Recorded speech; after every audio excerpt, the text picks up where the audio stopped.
තෙරුවන් සරණයි. අද ඇසළ පුර පසළොස්වක පොහොය. සම්බුද්ධ පරිනිර්වාණයෙන් දෙමසකට පසුව කාශ්‍යප මහ රහතන් වහන්සේ ඇතුළු 500ක් මහ රහතන් වහන්සේලා ප්‍රථම සංඝායනාව සඳහා අවශ්‍ය කරන මූලික කටයුතු සම්පාදනය කරන්නේ අද වැනි උතුම් වූ පුර පසළොස්වක පොහොය දිනයක. ඒ වගේම ශාසන ඉතිහාසයේ වැදගත් සිදුවීම් රාශියක් මේ පසළොස්වක පොහොය දිනේදී සිදු වූ ශාසන ඉතිහාසය අපිට තොරතුරු අනාවරණය කරනවා. ඒ වගේම අද උදෑසන පටන්ම ඔබ දාන ශීල භාවනා ආදී පුණ්‍ය කර්මයන් වල නිරත වෙලා සසර මඟ කෙටි කර ගන්නට අවශ්‍ය කරන්නා වූ කටයුතු සිදු කරමින් ඉන්න දිනයක්. ඉතින් අද දවසේදීත් ඔබට සුපුරුදු පරිදි අපි ඔබේ නිවහනට ගොඩවදින්නට අවසර පතනවා. සංගායනා සදහම් කතිකාවතත් සමග ඒ වගේම ඔබට බැති සිතින් යුතුව අපි ආරාධනා කරනවා රැඳෙන්නට කියලා මේ අඩහෝරාව සංගායනා සදහම් කතිකාවත් සමගින් අද දවසේදීත් පුරා හෝරාවක් මුළුල්ලෙහි අපි බලාපොරොත්තු වෙනවා සම්බුද්ධ පරිනිර්වාණය දක්වා උප්පත්තියේ සිට අපි ගමන් කරන මේ කතා බහේදී බුද්ධ චරිතය ආශ්‍රිතව ඔබේ ජීවිතය සකසා ගන්නට ඔබේ සසර මඟ කෙටි කර ගන්නට අවශ්‍ය කරන්නා වූ කරුණු කාරණා රාශියක් පූජ්‍ය පිළිතුරේ සිට ධම්ම ස්වාමීන් වහන්සේ සමග සාකච්ඡා කරන්නට ඒ වගේම ඔබට යම්කිසි ගැටලුවක් මතුවී තිබෙනවා නම් ඒවා පිළිබඳව ඒවට පිළිතුරු ලබා දෙන්නට මේ සාකච්ඡාව බොහෝ විට ඔබට උපකාරී වේ කියලා අපි විශ්වාස කරනවා. අද දවසේදීත් අපේ নমස්කාර පූර්වක ආරාධනය පිළිගෙන මෙහි වැඩමුකට වදාලා බෙල්ලන්තර සිට සදහම් ආශ්‍රම වාසී පූජ්‍ය විද්‍යාපති පිටිදුවේ සිට ධම්ම ස්වාමීන් වහන්සේ අපේ හැමදෙරනේ වහන්සේ নমස්කාර පූර්වකව පිළිගන්නවා. ඒ වගේම අවසරයි වහන්සේ සමග සංගායනා සදහම් කතිකාවත ආරම්භ කරන්නට. පසුගිය 15ක පොහොය දිනේදී අපේ හැමදෙරනේ අපි කතා බහ නතර කළේ යසකුල පුත්‍රයාගේ පැවිදිවීම ලෝතර බුදුරජාණන් වහන්සේ මුණ ගැසීම කියන කරුණු කාරණා. මේ පොහොය දිනේදී අපි සාකච්ඡා කරන්න බලාපොරොත්තු වෙන්නේ දේශනාවන් දෙක පිළිබඳව අපේ හැමදෙරනේ අවසරයි ආරාධනා කරන ඔබ වහන්සේට ඉතින් කතා හැම දිනකටම තෙරුවන් සරණ ප්‍රාර්ථනා කරමින් අපි වැඩසටහන ආරම්භ කරනවා. මෙතෙක් දවසක් සංගායනාව ඔස්සේ අපි සාකච්ඡා කළා ගෞතම බුදුරජාණන් වහන්සේගේ ජීවිත කතාව, චරිත කතාව. ඒ චරිත කතාව සාම්ප්‍රදායික චරිත කතාවක්ම නොවේ. ඉන් ඔබට සිතා කල්පනා කොට නූතන සමාජයේ අත්දැකීම් හා තේරෙන ආකාරයෙන් බද්ධ කොට ඉදිරිපත් කරන්න උත්සාහ ගත්තා. ඒ වගේම බුදු කෙනෙක් ලෝකයට පහළ වීමේ අරමුණ හෙවත් නිර්වාණය ගැන පැහැදිලි කරන්න උත්සාහ ගත්තා. ඒ සංගායනාවේ අදත් අපි තවත් කොටසක් ඔබට පැහැදිලි කරනවා. අද මා ඔබට පැහැදිලි කරන්නේ ලෝකේ හැම බුදු කෙනෙක්ම Tamanගේ දේශනාව තමයි බුදු කෙනෙක් ළඟ තියෙන වටිනාම දෙය. බුද්ධ ශරීරයවත්, දෙතිස් මහා පුරුෂ ලක්ෂණවත්, 80ක් අනුව්‍යංජන ලක්ෂණවත් නෙමෙයි. දේශනාවයි තියෙන වටිනාම දෙය. අපේ දහමේ තියෙනවා ප්‍රාතිහාර්ය වර්ග තුනක්. ඉද්ධි ප්‍රාතිහාර්ය, අනුශාසනා ප්‍රාතිහාර්ය හා ආදේශනා ප්‍රාතිහාර්ය කියලා. මේ ප්‍රාතිහාර්ය වර්ග තුනෙන් බුදුරජාණන් වහන්සේ අනුමත කරන්නේ හොඳයි කියන්නේ අනුශාසනීය ප්‍රාතිහාර්ය විතරයි. දේශනාව විතරයි. බුදු කෙනෙක් කියලා කියන්නේ භෞතික ස්වභාවයක් නෙවෙයි. භෞතික ස්වභාවයෙන් ඔබට ගිය පුද්ගල ස්වභාවයක්වත් නෙවෙයි. මානසික ස්වභාවයක්වත් නෙවෙයි. බුදු කෙනෙක් කියන්නේ සත්‍ය පිළිබඳව, පරම සත්‍ය පිළිබඳව පණිවිඩයයි. එතකොට පරම සත්‍ය පිළිබඳව පණිවිඩය ඔබට කවර ආකාරයෙන් ලැබුණත් ඔබ බුදුන් දැකලා. බුදුන් දකින්නවා කියන එකේ අදහස පරම සත්‍ය පිළිබඳ පණිවිඩය තමුන් අවබෝධ කර ගැනීමයි. ඒ අවබෝධ කර ගැනීම සඳහා බුදුන් වහන්සේ ඇස් දෙකෙන් දැකීමවත් කන් දෙකෙන් ඇසීමවත් අත්‍යවශ්‍ය වන්නේ නැහැ. අවශ්‍ය කරන්නේ සිත හදා ගැනීම පමණයි. ඒකයි මූලික දේශනාවේ හැමතැනම දක්වලා තියෙන්නේ සචිත්ත පරියෝදපන. සිත සකස් කර ගැනීම. සිත හරියට නිවැරදි ඒ තැනට ළඟා කරවීම. ඒ ළඟා කරවීම තුළ ඔබට බුදුන් දකින්න පුළුවන්කම ලැබෙනවා.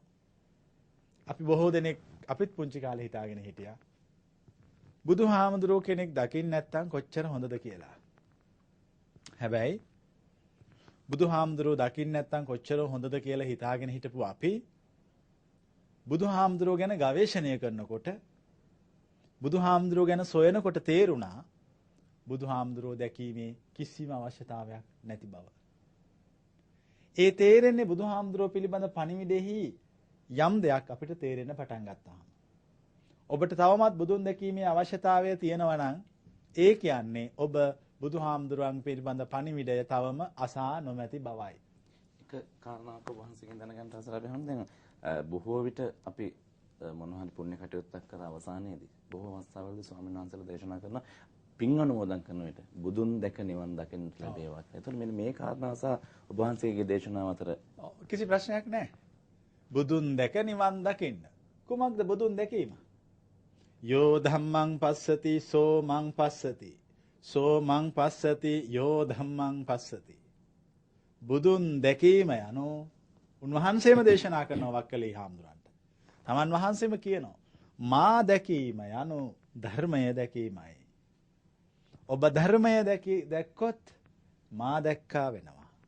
එතකොට බුදුන් වහන්සේ ධර්මයක් කියලා කියන්නේ එකිනෙකෙන් වෙන් කරන්න බැරි දේවල් දෙකක්. මේ දෙක කවදාකවත් එකිනෙකින් වෙන් කරන්න බෑ. අපිට බුදුන් දකින්න ඕන නම් බුදුරජාණන් වහන්සේ සජීවීව දකීමේ ඌමනාව අපිට ඇතිවන්නේ සැබෑවටම අපි ධර්මයේ නොදක තිබෙන තාක් කල්ම පමණයි. අපි නිවැරදිව ධර්ම අවබෝධය කළාම අපිට බුදුරජාණන් වහන්සේ දැකීමේ අවශ්‍යතාවයක් නැහැ. මහා පරිනිබ්බාන සූත්‍රයේ තියෙනවා ධම්මාරාම කියලා භික්ෂුවක් ගැන. බුදුරජාණන් වහන්සේ පරිනිර්වාණයට සූදානම් වෙනකොට මේ ධම්මාරාම භික්ෂුව උන්වහන්සේට වඳින්න එන්නෙත් නැහැ. උන්වහන්සේට ගරු කරන්න එන්නෙත් නැහැ. උන්වහන්සේට කතා කරන්න එන්නෙත් නැහැ. මේ භික්ෂුව හුදකලාව දැහැනකට සමවැදී සිත නිවා ගන්න උත්සාහ කරනවා.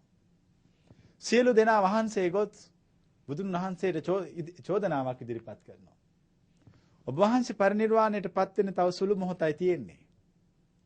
ඊට පස්සේ අපිට ආයේ කවදාකවත් මේ සංසාරයේ ඔබ වහන්සේ දකින්න හම්බ වෙන්නේ නැහැ. මේ අපි දකින අන්තිම වෙලාව. මේ වෙලාවේවත් ධම්මාරාම භික්ෂුව වහන්සේ ළඟට එන්නේ නැහැ. ඔබ වහන්සේ ප්‍රතික්ෂේප කළා. අන්න පැත්තකට වෙලා ඉන්නවා. මෙහෙම ඔබ වහන්සේට නොසලකන එක හොඳ නෑ කියලා කිව්වාම බුදුරජාණන් වහන්සේ කිව්වා මේ ධම්මාරාම කියලා භික්ෂුවට එන්න කියන්නේ. උන්වහන්සේ ආවා. ඇවිල්ලා වැන්දා. වැන්දාම ඇත්තද මේගොල්ලෝ ඔබට කරන චෝදනාව? ඔබ මා පරිනිර්වාණයට පත් වෙන ආසන්න මේ වෙලාවේදී ඔබ මා ළඟට නැවිත් මාව මගහරිනවා කියන්නේ. එසේය. ඇයි එහෙම කරන්නේ? මට අවශ්‍ය කරන්නේ ඔබ වහන්සේ පරිනිර්වාණයට පත් වෙන්න කලින් සියලු කෙලෙස් 1000න්ගෙන් සිත නිවාගෙන සැනසෙන්න.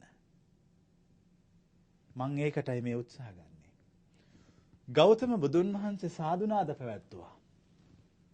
සාදුනාද පවත්වලා දේශනා කළා යෝ තථාගතස්ස සක්කාරොන්ති ගරුකාරොන්ති මානෙන්ති පූජෙන්ති පරමාය පූජාය පටිපත්ති පූජාය. යමෙක් තථාගතයන් වහන්සේට සත්කාර කරනවා නම් ගරු කරනවා නම් පූජා පවත්වනවා නම් ඒ මෙන්න මේ ධම්මාරාම භික්ෂුව වගේම තථාගතයන් වහන්සේට පූජා කළ යුතුයි.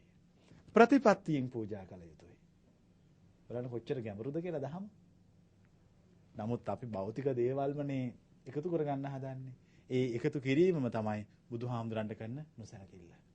අපි අවබෝධ කරගන්න ඕනේ කාරණා වෙන්නේ අපි හඳුන්නේ බුදුන් දැක නිවන් දකිත්වා කියන්නේ බුද්ධ දේශනාව අවබෝධ කරගෙන නිවන් දකින්න කියන එකයි. දේශනාව අවබෝධ කරනකොට නිර්වාණය සාක්ෂාත් කරන්න බෑ. පුද්ගල රූප සජීවීව දැකීම නෑ. දැකීම අවශ්‍යතාවයක් නෑ. නමුත් අපිට එච්චර ගැඹුරු මනසක් නැති නිසා තමයි අපි බුදු පිළිම හදන්නේ, ප්‍රතිමා නිර්මාණය කරන්නේ, විහාර හදන්නේ, මේ සියල්ල කරන්නේ.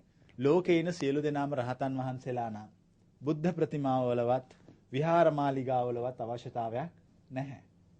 ඒ අවශ්‍යතාවය ඇත්තේ රහත් නොවන තාක් විතරයි. ලෝකයට බුදුරු අවශ්‍ය කරන්නේ අඟුලිමාලලා, නාලාගිරිලා, චින්චිමානවිකාව, පටාචාරාලා, දේවදත්තලා ඉන්න එකම විතරයි. ලෝකේ සියලු දෙනාම සරියුත් මහරහතන් වහන්සේ වගේ අය නම්, ලෝකේ සියලු දෙනාම ආනන්ද හාමුදුරුව වගේ අය නම්, ලෝකේ හැම කෙනෙක්ම රාහුල හාමුදුරුව, මහා කාශ්‍යප මහරහතන් වහන්සේ වගේ ඇත්තෝ නම් බුදු කෙනෙකුගේ කවර අවශ්‍යතාවයක්ද? බුදු කෙනෙකුගේ අවශ්‍යතාවයේ ලෝකයට පවතින්නේ ලෝකය නපුරු, දුෂ්ට, එකිනෙකාට සතුරුකම් කරගන්න මිනිස්සු ඉන්න තාක්ම පමණයි. මිනිස්සු සැබෑ ධර්ම අවබෝධයට පත් වුණාම බුදුන් වහන්සේගේ අවශ්‍යතාවයක් නැහැ. මේක හොඳට තේරුම් ගන්න. හුඟක් අයට ධර්මයේ අධර්මයේ තේරුම් ගන්න බැරි පටලැවිල්ලක ඉන්නවා. හුඟ දෙනෙක් බුද්ධ ආගම කියලා කියන්නේ හැඟීම් ගොඩක්. වැරදි. බුද්ධ ආගම කියන්නේ හැඟීම් ගොඩක් නෙමෙයි. බුද්ධ ආගම කියන්නේ අවබෝධ කොට යුතු තත්වයක්. ඒ අවබෝධ කොට යුතු තත්වය සාක්ෂාත් කරගන්න තමයි දේශනාව අවශ්‍ය වන්නේ. එහෙම නැතුව දැන් අපි බොහෝ දෙනෙක් අපි සමාජය පිළිබඳ බොහොම ගැඹුරට විග්‍රහ කරලා බැලුවාම හරියම හැංගීම් බරයි. සමහරු බණ අහනකොට අඬනවා. අපි දැකලා තියෙනවනේ. සමහරු බණ අහනකොට හයියෙන් hina වෙනවා. මේ දෙකම වැරදි. මජ්ක්‍ධිම නිකායේදී බුදුරජාන් වහන්සේ දේශනා කරනවා මා ධර්ම දේශනා කරන්නේ ඔබලා අඬවන්නවත් ඔබලා හිනස්සවන්නවත් ඔබලා විමතියටපත් කරවන්නවත් නෙමෙයි. එකම එක බලාපොරොත්තුවකින්. ඒ බලාපොරොත්තුව තමයි ඔබලාගේ දුකින් නිදහස් කිරීම. සසර දුකින් නිදහස් කිරීම. දැන් බොහෝ දෙනෙක් නිර්වාණයනේ ප්‍රාර්ථනා කරන්නේ. නිර්වාණය ප්‍රාර්ථනා කිරීමේ අවශ්‍යතාවයක් නැහැ. මේක කිව්වම හරියට කලබල වෙයි. අවශ්‍යතාවය සසර දුකින් නිදහස් වීම විතරයි. සසර දුකින් නිදහස් වුණාම තමයි නිර්වාණය කරා ප්‍රවිෂ්ඨ වන්නේ. දැන් මම ප්‍රශ්නයක් අහනවා. දැන් අපි විවිධ කෑම කන්න මගුල් ගෙදරකට යනවා. එතන කෙනෙක් ඉන්නවා ඒ පුද්ගලයා ජීවිත කාලෙම පාන් තමයි කාලා තියෙන්නේ. නමුත් මේ මගුල් මේසේ කිසි තැනක පාන් නැහැ. දැන් එයා මොකද කරන්නේ? දැන් බඩගිනි කෑම කන්නත් ඕන. පාන් ඇත්තෙත් නැහැ. පාන් නැහැ. දැන් ඔබ නම් ඔබ කරන්නේ මොකක්ද? පාන් නැහැනේ කමක් නැහැ. ඔය තියෙන්නේ බත්නේ. බත් ටිකක් කනවා කියලා බත් කනවා. මම අහනවා ප්‍රශ්නයක්. ඔහුගේ අවශ්‍යතාවය ඇත්තටම පාන් කන එකද බත් කන එකද? දෙකම නෙමෙයි. දෙකම නෙවෙයි. මොකක්ද? කුසගිනි. කුසගිනි නිවා ගැනීම. අපේ අවශ්‍යතාවයත් එච්චරයි. රහත් වීමවත් බුදු වීමවත් නිවන් දැකීමවත් නෙමෙයි. සසර ගිනි නිවා ගැනීම. ඉපදෙමින් මැරෙමින් මානසික වශයෙන් මිදින්නා වූ වේදනාවන්ගෙන් නිදහස් වීම. බලන්න බුදුදහම කොච්චර ගැඹුරුද කියලා. දැන් අපි හැංගීම් බරව ප්‍රාර්ථනා කරනවා. අපි සමහරලාට මේ හිඟන්නෙකුට බත් ටිකක් දුන්නත් අපි කියන්නේ නිවන් සැප ලැබේවා කියලා. ඒක නරකක් නෑ. නමුත් ඒක එතනින් එහාට ගෙනියා යුතුයි. මජ්ක්‍ධිම නිකායේ සූත්‍රයක් තියෙනවා චක්කවර්ති සිහනාද සූත්‍රය කියලා. ඒ චක්කවර්ති සිහනාද සූත්‍රයේ බුදුරජාණන් වහන්සේට උපස්ථායකයෙක් හිටියා ලිච්ඡවි පුත්‍ර සුනක්කත්ත කියලා. අවුරුදු 3ක්ම බුදුහාමුදුරන්ට උපස්ථාන කළා. අවුරුදු 3ක්ම උපස්ථාන කරලා ඉවර වෙලා තුන්වෙනි අවුරුද්දේ ලිච්ඡවි පුත්‍ර සුනක්කත්ත බුදුහාමුදුරන්ට බැන නිඳා කර අපහාස කර හැම තැනම ඇවිද්දා. බලන්න මොනතරම් ලැජ්ජ නැති වැඩක්ද කියලා. අවුරුදු 3ක් ළඟින්ම හිටියා. සියලු වත් පිළිවෙත් කළා දුන්නා. සියනු ඕනෑපෑකම් ඉෂ්ට කළා දීලා සියලු ගමන් බිමන් ගියා. ඔක්කොම කළා අවුරුදු 3ක් ඉඳලා තුන්වෙනි අවුරුද්දේ බැන හැම තැනම ඇවිදින්න පටන් ගත්තා. ඉතින් සරියුත් මහරහතන් වහන්සේටත් මේ කතාව ආරංචි වුණා. ලිච්ඡවි පුත්‍ර සුනක්කත්ත බුදුරජාණන් වහන්සේට චෝදනා කරමින් බණමින් ගමන් කරනවා. උන්වහන්සේ ඔක්කොම ටික අහගෙන දවසක් බුදුරජාණන් වහන්සේ හම්බෙන්න ඇවිල්ලා බලන්න ලිච්ඡවි පුත්‍ර සුනක්කත්ත ඔබ වහන්සේ ළඟින් ආශ්‍රය කළා. ඔබ වහන්සේට හිතවත්ව හිටියා. ඔබ වහන්සේට වෙනුවෙන් කරන්න ඕන උපස්ථාන කළා. දැන් ලිච්ඡවි පුත්‍ර සුනක්කත්තයා ඔබ වහන්සේට බනිනවා. ඔබ වහන්සේට නිඳා කරනවා. ඔබ වහන්සේට අපහාස කරනවා. බුදුරජාණන් වහන්සේ කලබල වුණේ නැහැ. එහුවා මොනෝ කියලාද සාරිපුත්‍ර බණින්නේ? ඔබ වහන්සේ බුදු වෙලා නැතිලු. බුදු වෙලයි කියලා කියන්නේ බොරුවක්ලු. ඔබ වහන්සේ තර්කයට හරියන්න දේශනා කරනවලු. හැබැයි ඒ දේශනාවට සවන් දුන්නම දුක නිවෙනවලු. සාරිපුත්‍ර තථාගතයන් වහන්සේ බුදු වෙලාද නැද්ද මේකේ ප්‍රශ්නයක් නෑනේ. මොකක්ද අවශ්‍යතාවය? අවශ්‍යතාවය ඇත්තටම සසර දුකෙන් නිදහස් වෙන එකනේ. ඉතින් සාරිපුත්‍ර ලිච්ඡවි පුත්‍ර සුනක්කත්වෝ මට බැනලා නැහැ. ලිච්ඡවි පුත්‍ර සුනක්කත්වෝ බුදු ගුණ කියලා. බලන්න දකින විදිය අච්චර නිന്ദා අපහාස කරලා බයින කොටත් කියනවා මට බැනලා නැහැ. මට ගුණ කියලා. එතකොට සරියුත් මහරහතන් වහන්සේ යනවා මොකක්ද ඔබ වහන්සේ ගැන කියපු ගුණය? කියපු ගුණය තමයි සාරිපුත්‍ර මම කියන දේශනාව ඇහුවාම මානසික වශයෙන් විඳවන විඳවිල්ලෙන් නිදහස් වෙලා සසර දුකින් නිදහස් වෙනවා. ඉතින් බුදු කෙනෙකුගේ බලාපොරොත්තු වෙච්චරයි. දැන් පැහැදිලි නේද? දැන් එතකොට මිනිස්සුන්ට පොඩ්ඩක් අර අපි මේ සාම්ප්‍රදායික රාමු වලට හිර කරලා තිබුණානේ. ඒවනේ පොඩ්ඩක් එළියට ඇවිල්ලා දැන් හිතන්න ඕනේ මේ කියන දේශනා පාඩ.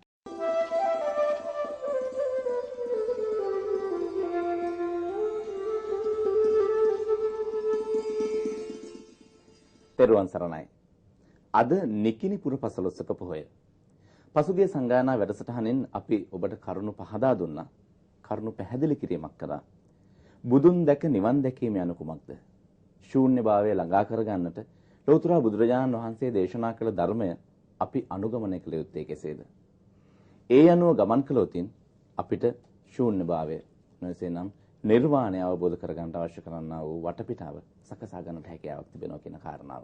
ඉතින් අපි විශ්වාස කරනවා නිකිණිපුර පසළොස්වක පොහොය දිනේදී ඔබ ඒ ගමන් මඟ යමින් ඔබට අවශ්‍ය කරනා වූ ඉදිරි ගමන සකසා ගන්නට, ඔබේ ජීවිතය සාර්ථක කරගන්නට අද උදෑසන පටන්ම දාන ශීල භාවනා ආදී පුණ්‍ය කර්මයන් වල නිරත වෙලා ඔබ පින් දහම් රැස් කරමින් සිටනවා අය කියා. ඒ පින් ගොන්නට නැසෙනම් මේ පින් කඳට, මේ පින් සමූහයට තව තවත් ඒක රාශී කරගන්නට බුදු මඟ යමින් ඔබ බලාපොරොත්තු වන්නා වූ නිර්වාණය කරා ළඟා වන්නට අවශ්‍ය කරන්නා වූ ගමන් මඟ හෙලි කරන්නට වටිනා කියන වැදගත් කරුණු කාරණා රාශියක් අද දවසේදීත් සංගායනා සදහම් කතිකාවතින් සාකච්ඡා කරන්නට අපි බලාපොරොත්තු වෙනවා. ඒ නිසා හැම දිනාටම බැති සිතින් යුතුව ආරාධනා කරනවා මේ හෝරාව සංගායනා සදහම් කතිකාවතත් සමග රැඳෙන්නට කියලා. වෙනදා වගේම අද දවසේදීත් අපිට මේ දහම් කරුණු හොඳින් පහදා දෙන්නට, සරලව විග්‍රහ කරන්නට අපේ নমස්කාර පූර්ව ආරාධනය පිළිගෙන මේ වැඩම කොට වදාලා දෙහිවල බෙල්ලන්තර සිර සදහම් ආශ්‍රම වාසී පූජ්‍ය විද්‍යාවේදී පිටිදුවේ සිරි ධම්ම ස්වාමීන් වහන්සේ වහන්සේ নমස්කාර පූර්වකව පිළිගන්නවා අපේ හාමුදුරුවනේ. ඒ වගේම අවසරයි අපේ හාමුදුරුවනේ ඔබ වහන්සේ සමග අද දවසේදීත් සංගායනා සදහම් කතිකාවත ආරම්භ කරන්නට, කරුණු විමසන්නට. පහුගිය වැඩසටහන අපි හමාර කළේ යසකුල පුත්‍රයාට දේශනා කළ දේශනාවන් දෙකෙන් එක් දේශනාවක් පිළිබඳව පුළුල් වශයෙන් සාකච්ඡා කරමින් අපේ හාමුදුරුවනේ. අපි අසා තිබෙනවා මේ දේශනාවන් දෙකම යසකුල පුත්‍රයාට දේශනා කොට හමාර කළයින් පසුව ඔහු සෝවාන් භාවයට පත් වුණා කියලා. අපේ හාමුදුරුවනේ අනෙක් දේශනාව පිළිබඳවත් අපි දැනගන්නට අවශ්‍යයි. මේ දේශනා කරපු කරුණු කාරණා සම්බන්ධයෙන් පළමු දේශනාවේ සාරාංශයක් ඔබ වහන්සේගෙන් දැනගන්නත් අවශ්‍යයි. නමුත් සෝවාන් වීම කියන කාරණාව බොහෝ දිනෙකට ප්‍රශ්නයක් බවට පත් වෙලා. අපි බුද්ධ චරිතයේ දෙස බලනකොට, ඒ අතීතයේ දෙස බලනකොට මේ කාරණා කිහිපයක් නොවේසෙනම් පේලි 4කින් සෝවාන් භාවයට පත් වෙච්ච අපේ ස්වාමීන් වහන්සේලා ඉන්නවා. නමුත් අවුරුදු 20 ගාණක් දාන ශීල භාවනාදී පුණ්‍ය කර්මයන් වල නිරත වුණු අපේ සමහර ගිහියන් කල්පනා කරනවා ඇති. ඇයි අපිට බැරි මෙච්චර කාලයක් මේ පින් දහම් කරලත් සෝවාන් වන්නට බැරි කියලා. ඒ නිසා වහන්සේගෙන් එතනින් මේ කතාබහ ආරම්භ කරන්නට අවසරයි අපේ ආමතුරුනි. තෙරුවන් සරණ ප්‍රාර්ථනා කරනවා හැම දිනාටම. අදත් අපි වෙනදා වගේම ශ්‍රෝතාපන්න භාවය පිළිබඳව යම් ආකාරයක විග්‍රහයක් සිදු කරන්න බලාපොරොත්තු වෙනවා. දැන් මුලින්ම ප්‍රශ්නයක් අහනවා. ශ්‍රෝත ආපන්න. සෝවාන් කියන්නේ ඒකයි. ශ්‍රෝත ආපන්න. ශ්‍රෝත කියන්නේ ධාරාව. ආපන්න කියන්නේ පැමිණීම. අපි මේකට ඉංග්‍රීසි භාෂාවේ කියනවා stream enter. දැන් අපි හිතමු අපි කැලණි ගඟ ළඟට ගියා. ගිහිල්ලා අපි කැලණි ගඟට පැන්නා. මොකද වෙන්නේ? කැලණි ගඟ ගලන පැත්තට අපිව ගසාගෙන යනවා. ඉතින් සෝවාන් කියන්නේ ඒකයි. සත්‍ය අවබෝධයේ මාවත ඔස්සේ දිගට ගමන් කරන්න සිද්ධ වෙනවා ශ්‍රෝතාපන්න තත්ත්වයටපත් වුණාම. ප්‍රශ්නයක් තියෙනවා හැමෝටම. ශ්‍රෝතාපන්න වෙනවා කියන්නේ මොකක්ද? දැන් සමහරව ඉන්නව සෝවාන් වුණා කියලා සහතික දෙනවා. සමහරු විවිධ දේශනාවන් අහලා අවසානයේ කියන ඔබ දැන් සෝවාන් කියලා. මට තියෙන ප්‍රශ්නය ඔබ සෝවාන් කියනවත් ඔබ සෝවාන් මාර්ගයට සෝවාන් ඵලයටපත් උනාය කියලා ඔබ සන්තෝෂ කිරීමේ බලාපොරොත්තුවක්වත් අවශ්‍යතාවයක් නැහැ හිම. අවශ්‍ය නිවැරදි දැක්මට නිවැරදි අවබෝධයට පැමිණුණාද කියන වග විතරයි. සෝවාන් ආර්ය ශ්‍රාවකයා කෙබඳුද? මොකක්ද ඇත්තටම මේ සෝවාන් බව කියලා කියන්නේ? දැන් අපි දන්නවා අස්සජී මහරහතන් වහන්සේ උපතිස්ස පරිබ්‍රාජකයා අස්සජී මහරහතන් වහන්සේට හමු වුණා. අස්සජී මහරහතන් වහන්සේගේ නිවි ගිය මුහුණ සංසුන් නිරියව් තුලින් උපතිස්ස තේරුම් ගත්තා. අස්සජී හිමියන් වචනෙන් කියන්න බැරි යමක් තුල නිමග්න වී සිටින බව. ඒ වචනෙන් කියන්න බැරි යම තමයි ධර්ම අවබෝධය. කෙනෙකුට ධර්මයේ සත්‍යයේ පණිවිඩය හරියටම සාක්ෂාත් වුණා නම් ඔහු කතා නොකරන කෙනෙක් බවට පත් වෙනවා. කතා කිරීමේ අවශ්‍යතාවයක් නැහැ. අපි කතා කරොත් එක්ක ඇලීමක් එහෙම නැත්නම් ඇති වෙන්නේ ගැටීමක්. මුනිවරයෙක් යනෝ කිසිම අනවශ්‍ය වූ කතා බහින් ඉවත් වෙච්ච කෙනා. ඒකයි මුනි කියලා කියන්නේ. අවබෝධය පුළුල් වුණාම අවබෝධයේ සීමාවන් පුළුල් වුණාම පුහු තර්ක වාද විවාද වල ඇති අවශ්‍යතාවය මනසින් බැහැර වෙනවා. වාද විවාද වල පුහු තර්ක වල ඇති අවශ්‍යතාවය මනසින් බැහැර වුණාම කාත් එක්කවත් වාද කිරීමේ අවශ්‍යතාවයක් නැහැ. විවාද වලට පැටලීමේ අවශ්‍යතාවයකුත් නිහඬ වෙනවා. ධර්මයේ තියෙන දස අව්‍යාකෘත ප්‍රශ්න. දස අව්‍යාකෘත ප්‍රශ්න කියන්නේ නොවිසඳන ප්‍රශ්න 10ක් බුදුදහමේ තියෙනවා. දැන් මට තියච්ච මම අහන ප්‍රශ්නය ඇයි බුදුහාමුදුරුවෝ වගේ කෙනෙක් සියල්ල දත් කෙනෙක් සියලු දේ පිළිබඳව තේරෙන කෙනෙක් මේ ප්‍රශ්න විසඳන්නේ නැත්තේ? ප්‍රශ්න විසඳලා වැඩක් නැහැ. තේරුමක් නැහැ. විවාදයේ නිස්සාර භාවය අවබෝධ කරගත් මහා මුනීන්ද්‍රයන් වහන්සේ නිශ්චලව නිහඬව වැඩ සිටිනවා. කතා කරන්න දෙයක් නැති නිසා. ගැඹුරු ධර්ම අවබෝධය කියන්නේ වචනෙන් කියන්නක් නෙවෙයි. දැන් අපි වචන හරඹයක් කරනවා මෙතන. අපි වචන ඔස්සේ උත්සාහ ගන්නවා ඔබට අපිට දැනෙන යමක් කියා පාන්න. අපි ඒ සඳහා වචන හැඩ කරනවා. වචන එකතු කරනවා. අපි හිතන සීමා ඔස්සේ කල්පනා කරලා වචන එළියට දානවා. හැබැයි ඒ එළියට දාන වචන වලින් ඔබ තේරුම් ගන්නේ මා ඔබට කියා පාන්න හදන දේ නොවෙන්න පුළුවන්. මා කියන්න හදන දෙයින් ඔබට වැටහුණු දේ විතරයි ඔබ තේරුම් ගන්නේ. ඒ නිසා වචන වලින් විතරක් ධර්ම අවබෝධය කරන්න බෑ. එතනින් එහාට ගිය දෙයක් පිළිබඳව ඔබට වැටහීමක් තියෙන්න ඕන. ශ්‍රෝතාපන්න කියන්නේ ඒක. ශ්‍රෝතාපන්න භාවයට පත් වුණාම කෙනෙක් ඒ පුද්ගලයා අඳුනන්න බෑ. ඒ පුද්ගලයා වෙනසක් නැහැ. ඒ පුද්ගලයා භෞතිකව කලින් වගේමයි. හැබැයි ඒ පුද්ගලයාගේ ආධ්‍යාත්මය වෙනස්. අන්න එච්චරයි ප්‍රශ්නේ තියෙන්නේ. හිත වෙනස්. හිත අවදි වෙලා. මනස කිසිම රාමුවක් සීමාවක් නැහැ. ඒ රාමු විනාශ කළා. රාමු ඉවත් කළා. මනස පූර්ණ නිශ්චල භාවයටපත් වෙලා. පරිපූර්ණ නිශ්චල භාවය පිළිබඳ අපේක්ෂාවෙන් නිර්වාණයේ සේයාව දැනිලා. ශ්‍රෝතාපන්න කියන්නේ ඒකයි. දැන් අට කතාවේ විස්තර වෙනවා මේ සෝවහන් වුණා මේක දැනගන්නේ කොහොමද කියලා. දැන් අපි දන්නවනේ මාසේ පොය කලවර අපි දැකලා තියෙනෝනේ. මාසේ පොය කලවර දවසක රත්තරන් භාජනයක් එළියේ තිබ්බොත් රාත්‍රියේ පේනවද නැද්ද? මාසේ පොය කලවරට රත්තරන් පේන්නේත් නැහැ. එච්චරට කලවරයි. හැබැයි ඔය රත්තරන් බඳුන එළියට දාලා අකුණක් ගැස්සුවොත් පෙනී නොපෙනී යයි. අකුණු ආලෝකයේ තුල. ඔබ ශ්‍රෝතාපන්න භාවයටපත් වුනොත් නිර්වාණයේ පණිවිඩය ඔබට පෙනෙන්නේ අකුණ තුලදී රන් පෙනෙනවා මෙන්. ඒ කියන්නේ පෙනී නොපෙනී යනවා. ශ්‍රෝතාපන්න තත්වයට පත්වෙච්ච ආර්ය ශ්‍රාවකයා නිර්වාණයේ ශාන්තිය 100% විඳින කෙනෙක් නෙමෙයි. හැබැයි ඔහුට නිර්වාණය කියලා එකක් තියෙන බව විතරක් සාක්ෂාත් වෙලා තියෙනවා. දැනිලා තියෙනවා. හැබැයි ඒ වෙනකන් ඔහු නිර්වාණයට පරිපූර්ණව ගමන් කරපු කෙනෙකුත් නෙමෙයි. ඔහුට දැනිලා තියෙනවා. ඔහුට තේරිලා තියෙනවා. දැන් මනුෂ්‍යාත්ම භාවයක් අපි ලබා ගත්තාම අපිට දැනෙනවා කල්පනා කරන්න පුළුවන් වෙනකොටම මැරෙන බව. ජරාවටපත් වෙන බව. ඒක අපිට දැනෙනවා. හැබැයි ඔක්කොම මිනිස්සුන්ට ඒක දැනෙන්නේ නැහැ. හැබැයි ඔක්කොම අයට නොදැනුණා කියලා නොවි සිටින්නෙත් නේ. ඒකත් වෙනවා. ඒ වගේ තමයි ශ්‍රෝතාපන්න කියන්නේ.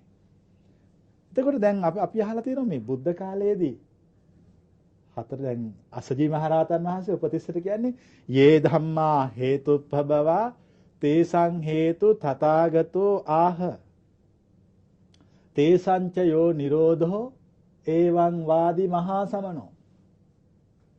දැන් අපි ඔකේ අන්තිම පෙළි අයින් කළා දාමු. එවං වාදි මහා සමනෝ.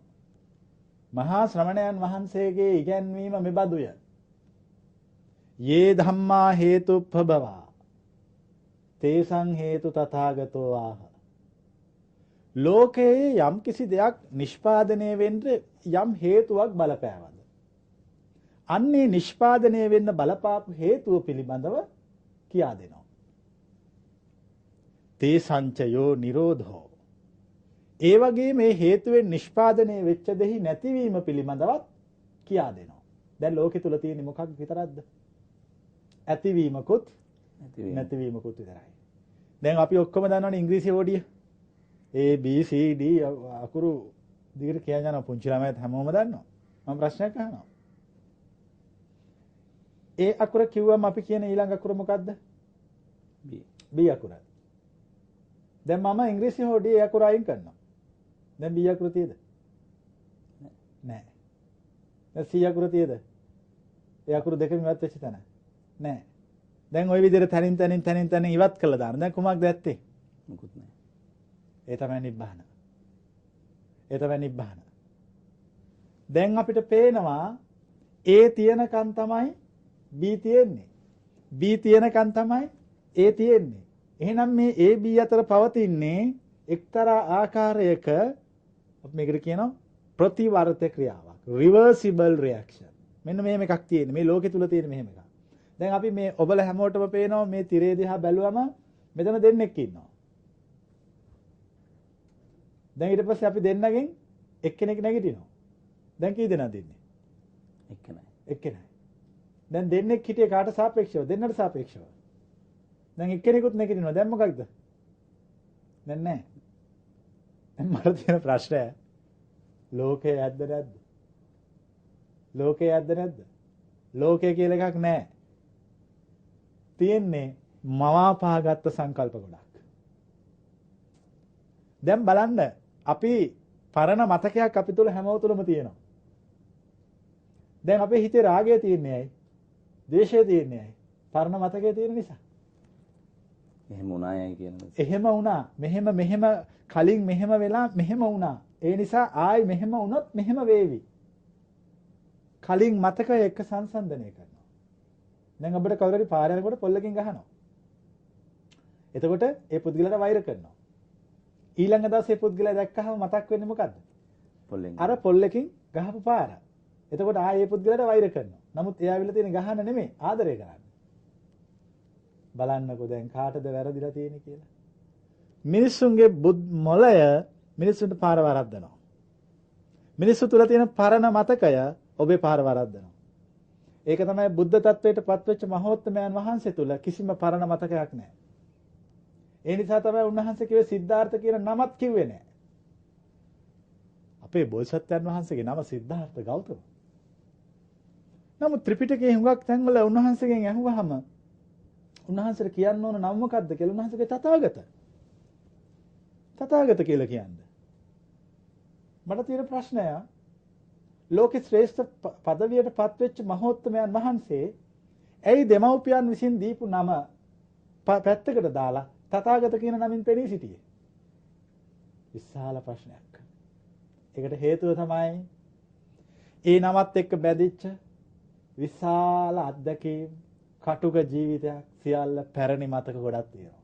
බුද්ධ තත්වයට පත් වෙන මහෝත්තමයන් වහන්සේ සියලු දේ ඒ සියලු බැඳීම් ඒ සියලු ආශාවන් ප්‍රහීන කොට නැගී සිටිනවා. ඒ නැගී සිටියාම කිසිම දෙයක අවශ්‍යතාවයක් නැහැ. නමෙහිවත් අවශ්‍යතාවයක් නැහැ.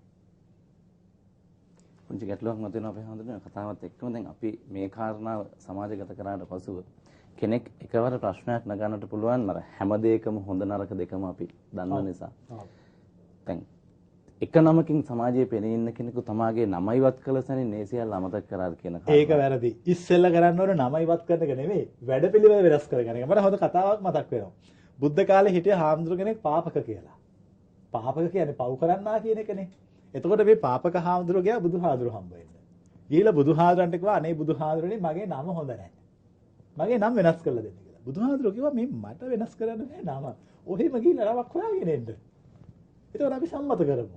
ඉතින් දැන් මේ හාමුදුරුවෝ යනවා නම හොයන්න. නම හොයන්න මේ හාමුදුරුවෝ යනකොට මේ හාමුදුරුවන්ට පේනවා පාරේ මේ මිනිස්සු 4 දෙනෙක් මැරිච්ච වෙනෙහි කුස්සගෙන එනවා. එතකොට මේ හාමුදුරුවෝ මේ මිනිස්සුත් එක්ක කතා කරලා අහනවා මේ මැරිච්ච කෙනා නම මොකද්ද කියලා. එතකොට කියනවා අමරණීයයි කියලා.